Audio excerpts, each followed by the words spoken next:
Assalamualaikum warahmatullahi wabarakatuh. Semoga keselamatan serta rahmat Allah senantiasa meliputi kita semua, dan semoga keberkahan senantiasa Allah berikan kepada kita atas apapun yang Allah titipkan kepada kita, baik itu umur kita, kesehatan kita, maupun harta kita, sehingga harta kita ataupun yang lainnya itu keberkahannya membuat kita semakin semangat untuk terus beramal soleh, sehingga kita termasuk orang yang mau meningkatkan ketakwaan kita kepada Allah Subhanahu wa Ta'ala.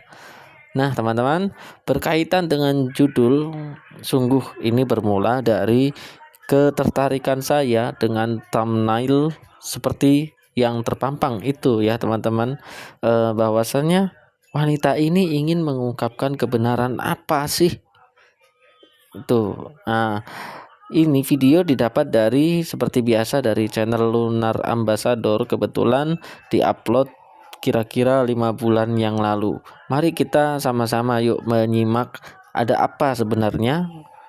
Dan bagi kita semua, ayo jangan sampai lupa untuk mempersiapkan doa terbaik, baik itu bagi saya maupun bagi si pembuat video sumbernya, ataupun bagi sang pembicara ya, ataupun bagi saudara-saudara kita semua setelah menonton video ini ya, teman-teman.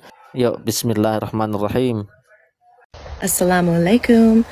I know a lot of people are going to be really mad and triggered at this video, but I want to talk some truth for non-Muslims, including myself, who until recently in the last few years was not Muslim, and I was not raised Muslim.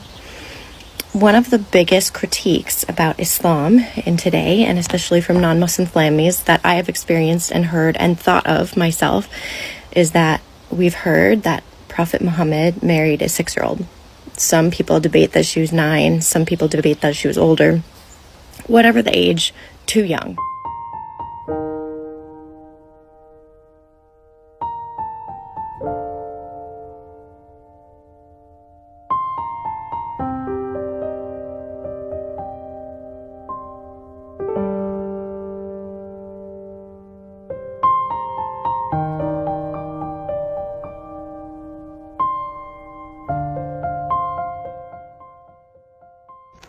So I said the most embarrassing thing as a new Muslim.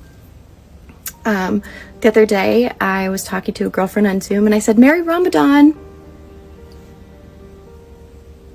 And then, it gets worse because I tried to fix it, and then I said, Happy Ramadan. Yeah. She laughed at me in a lovingly way, and now I know that you can say Ramadan Mubarak or Kareem. One of them's blessed. I don't know the difference, but yeah, try that on your friends, guys. You'll know a revert when they say Merry Ramadan.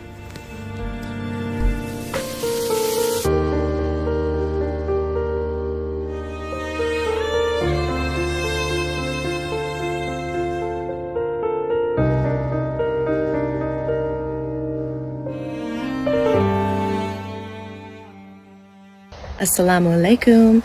I know a lot of people are going to be really mad and triggered at this video, but I want to talk some truth for non-Muslims, including myself, who until recently in the last few years was not Muslim, and I was not raised Muslim. One of the biggest critiques about Islam in today, and especially from non-Muslim families that I have experienced and heard and thought of myself, is that we've heard that Prophet Muhammad married a 6-year-old. Some people debate that she was 9, some people debate that she was older. Whatever the age, too young, right, is the argument. And I remember going to an Islamic Muslim site as a non-Muslim and asking this question and saying, "Whoa, isn't he a pedophile?" And instead of answering my question with knowledge, the person, whoever is on this website, came back with hate. And they started swearing at me. This so-called Muslim told me that I need to learn and I need to check myself and I'm going to hell and all these things.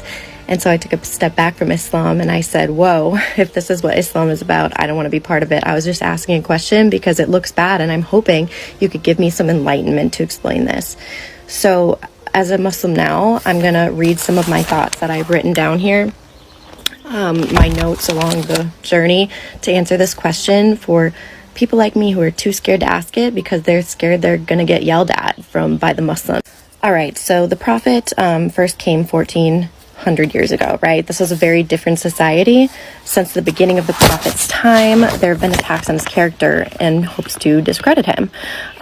This particular facet was a non-issue back in the 7th century.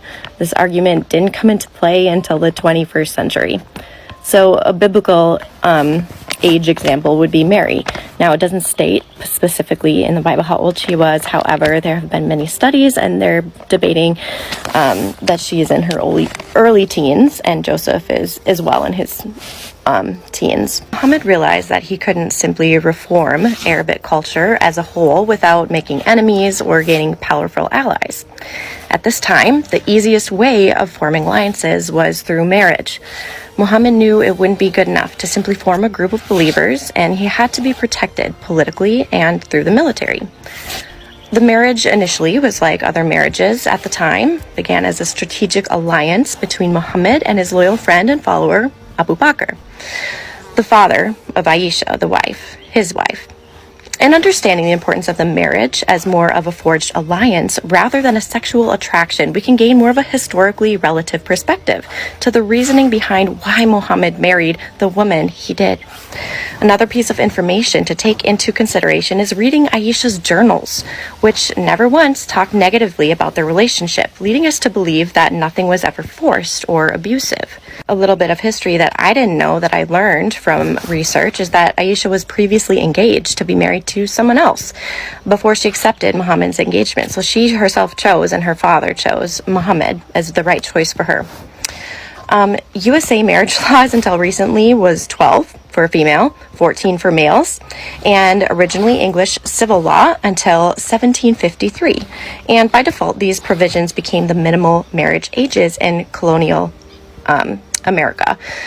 And I'm not arguing for these. That's not a good thing in today's day. But I'm just arguing that it's not as crazy as we think it is, because this happened all the time, and it was looked at differently back then. So back then, she was not a child if she had her menses, and women of all religions and cultures and societies back then married early. And so it's different than in today's day. One of the issues I had coming into Islam was I felt that there's a little bit of misogynistic tendencies in a few different forms, but the one I'm going to talk about today is marriage. It says in the Quran that Muslim men can marry women of the book, but Muslim women are only allowed to marry Muslim men. And I didn't like that, and I didn't understand it. But I thought if I could understand this better, then even if I don't like it, at least I understand it, and at least I can, see the reason for it being that way. And so I asked one of my friends why, and he's a born Muslim, what he thinks. Originally, my thoughts were, I'm not going to have any Muslim men in my town, so I am going to just marry a Christian. I'm just going to find a good man, a man who is a Jewish man, a Christian man, Zoroastrian man, someone that believes in God, believes in one almighty power, and has a good heart. He's kind to people. He does good deeds. He is a selfless person. Somebody that has a good heart. That's who I want to marry, even if he's maybe not Islam. But if he accepts me, I'm going to accept him, and we can both be accommodating, right? That's what my initial mindset was, and that I thought that's who I would have to marry. So I was reveling with this, I guess, commandment in the Quran, and I wanted to know the reason why. So what I found is that my friend told me that when you have children, it's your duty as a parent to raise them in the best way you can, to give them the best life, the most fruitful information that you can, and shower them with love and with mercy and kindness, just as God does for us. And we do have differences as men and women in our mannerisms, in our emotions, in our state of mind, and in our build. And I think that children tend to follow the father more so. They tend to follow in the father's footsteps. And so if there was to be a Muslim man and a Christian woman, the children would be more likely to follow Islam initially because of the father's religion. And it was told to me that was the reason. But I am always loving knowledge. I'm loving to learn reasons why. And if other people have different theories that differ from that or can add to that, I'd love to hear them. I constantly am trying to learn and trying to better my deen.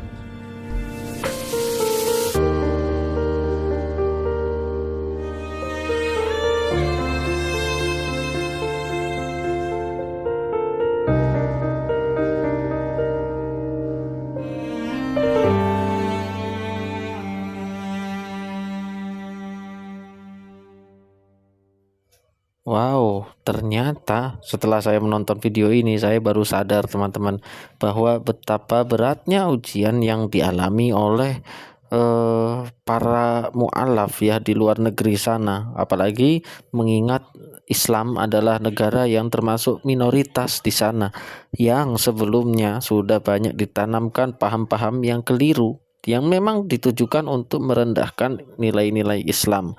Jadi begitu ada seorang yang menjadi mu'alaf, pastinya akan secara otomatis bertanggung jawab untuk menjawab pertanyaan-pertanyaan yang merendahkan Islam.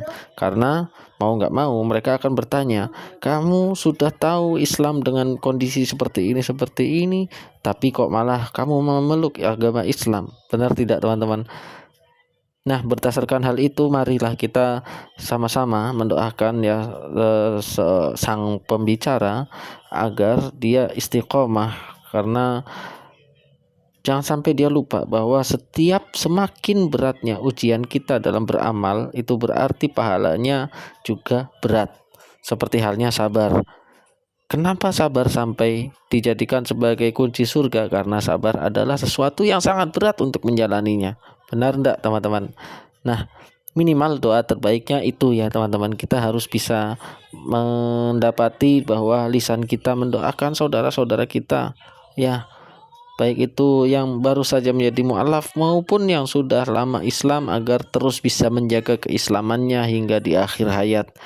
Tenang saja, perkara imbalan atau balasan dari Allah atas kebiasaan lisan kita yang selalu mendoakan kebaikan kepada sesama pastilah ada ya, dan kita pasti akan terkejut dengan apa yang nantinya Allah balas kepada kita.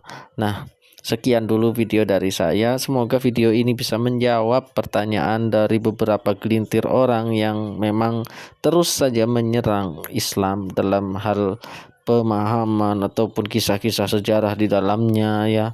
Semoga video ini bisa menjawabnya, karena saya sendiri kurang piawai untuk memilih kata-kata yang bisa untuk menjawab pertanyaan-pertanyaan tersebut teman-teman. Yuk bismillah, semoga Allah lindungi kita dari kaum-kaum yang ingin menjerumuskan kita kepada akidah yang keliru ya teman-teman ya, apalagi sampai memurtadkan kita. Amin ya rabbal alamin. Saya tutup video ini dengan doa kebaikan untuk bersama. Assalamualaikum warahmatullahi wabarakatuh. Semoga keselamatan serta rahmat Allah senantiasa meliputi kita semua, dan semoga keberkahan senantiasa Allah berikan kepada kita atas apapun yang Allah titipkan kepada kita, baik itu umur kita, kesehatan kita, maupun harta kita, sehingga keberkahan itu mendorong kita untuk terus-menerus meningkatkan ketakwaan kita kepada Allah Subhanahu wa taala. Amin ya rabbal alamin.